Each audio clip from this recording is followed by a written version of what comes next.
Viewers, welcome to Jinsa. Bigg Boss Malayalam season 6 unofficial voting ഡീറ്റെയിൽസുമായിട്ടാണ് ഞാനിപ്പോൾ നിങ്ങളുടെ മുമ്പിൽ എത്തിയിരിക്കുന്നത്. വലിയ രീതിയിലുള്ള മാറ്റങ്ങൾ നമുക്ക് കാണാൻ സാധിക്കുന്നുണ്ട്. വലിയ രീതിയിലുള്ള സപ്പോർട്ട് തന്നെയാണ് ശ്രീതു, ഋഷി എന്നിവർക്ക് ലഭിച്ചുകൊണ്ടിരിക്കുന്നത്. വലിയ രീതിയിലുള്ള ജനപിന്തുണ തന്നെ ഇരുവർക്കും ഉണ്ടെന്ന് മനസ്സിലാക്കാൻ സാധിക്കും. നമുക്ക് ഇന്നത്തെ വീഡിയോയിലേക്ക് പോകാം. ഇന്ന് ഏപ്രിൽ 5, 2024 രാവിലെ 7 മണിക്കുള്ള അൺഒഫീഷ്യൽ വോട്ടിംഗ് ഡീറ്റെയിൽസിലേക്ക് പോകാം. ഒന്നാം സ്ഥാനം നിലനിർത്തുന്നത് ശ്രീതു ആണ്. 7,58,503 വോട്ടുകളുമായി സേഫ് സോണിലാണ്. രണ്ടാം സ്ഥാനത്തുള്ളത് ഋഷിയാണ്. 7,02,870 വോട്ടുകളുമായി സേഫ് സോണിലാണ് ഋഷി. മൂന്നാം സ്ഥാനത്തുള്ളത് ഗബ്രിയാണ്. 3,23,755 വോട്ടുകളുമായി സേഫ് സോണിലാണ് ഗബ്രി. നാലാം സ്ഥാനത്തുള്ളത് അപ്സരയാണ്. 2,83,584 വോട്ടുകളുമായി സേഫ് സോണിൽ തുടരുകയാണ് അപ്സര. അഞ്ചാം സ്ഥാനത്ത് ജാസ്മിൻ ആണ്. 2,52,310 വോട്ടുകളുമായി സേഫ് സോണിൽ തുടരുകയാണ് ജാസ്മിൻ.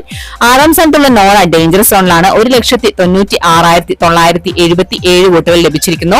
ഏഴാം സ്ഥാനത്തുള്ള ആൻസിബയും ഡേഞ്ചർ സോണിലാണ്. 1,81,643 വോട്ടുകളാണ് ലഭിച്ചിരിക്കുന്നത്. എട്ടാം സ്ഥാനത്തുള്ള യമുനയും ഡേഞ്ചർ സോണിലാണ്. 1,08,311 വോട്ടുകളാണ് ഇതുവരെ ലഭിച്ചിരിക്കുന്നത്. ഇപ്പോഴത്തെ അവസ്ഥ വെച്ച് നോക്കുകയാണെങ്കിൽ ലീഡ് ചെയ്യുന്നത് ശ്രീതുവും ഋഷിയും തന്നെയാണ്. ഏറ്റവും കുറവ് വോട്ടുകളുമായി നിൽക്കുന്നത് നോറ, ആൻസിബ, യമുന എന്നിവർ തന്നെയാണ്. ഇവർ മൂവരിൽ 1-2 പേരാണ് ഇപ്രാവശ്യം പുറത്തുപോകാൻ സാധ്യത കാണുന്നത്. ഇന്നത്തെ ബിഗ് ബോസ് വീഡിയോ എല്ലാവർക്കും ഇഷ്ടമായെന്ന് വിചാരിക്കുന്നു. മറ്റൊരു വീഡിയോയുമായി ഉച്ചയ്ക്ക് 2 മണിക്ക് കാണാം. Thanks for watching and keep on watching. Take care. Bye bye.